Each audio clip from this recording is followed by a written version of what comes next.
What's up, everybody? It's Juan and G here again. I'm Juan. That's G. And this question is a little doozy. I only read the first sentence and it's already crazy. Here we go. Hey, Juan and G. I've been dating someone that I love for 2 years. This person lives with his ex-lover. He says they're just roommates, of course. I have no proof that they are anything more than roommates, even though his neighbor says otherwise. Anyway, added to this, a couple of months ago, he told me that he had contracted syphilis and that I should get tested.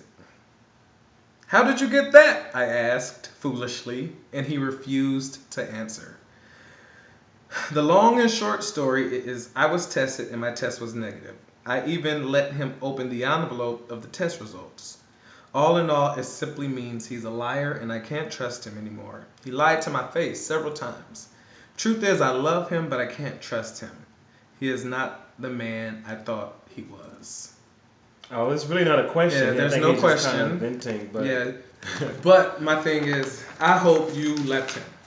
I really do, because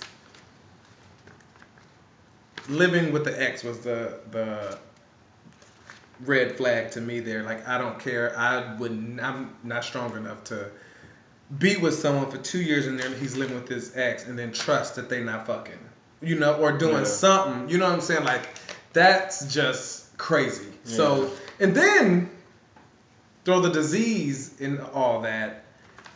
Thank God you were negative. Get tested again, because it could have been dormant or false negative. But for all of that to happen, you must be a saint, because you still put up with him. You was trying to prove to him that you were loyal when you were the one being lied to and disrespected and cheated on. So I hope you left him. I will say this. I don't know if you guys were tested in the beginning of your relationship. It's just a possibility he could have had it before you guys had even gotten together. Syphilis can live for a long time, and if you never got to take care of it, you never got to take care of it. That's just one thing.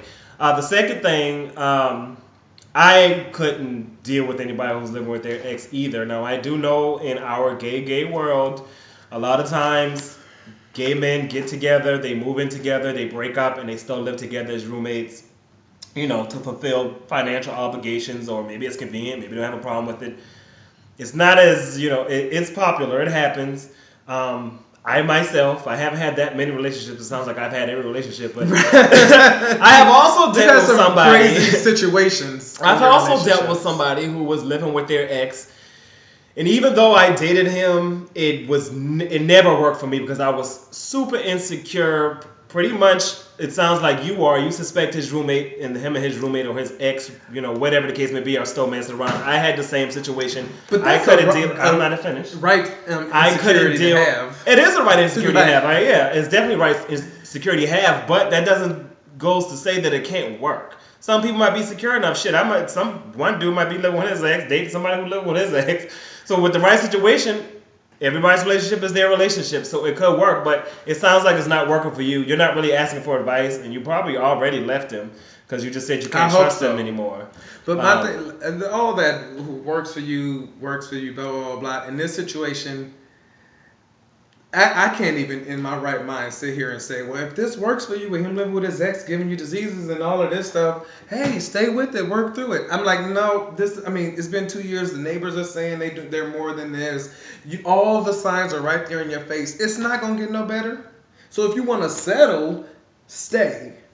But if you want something more fulfilling, then run. Thank you for asking.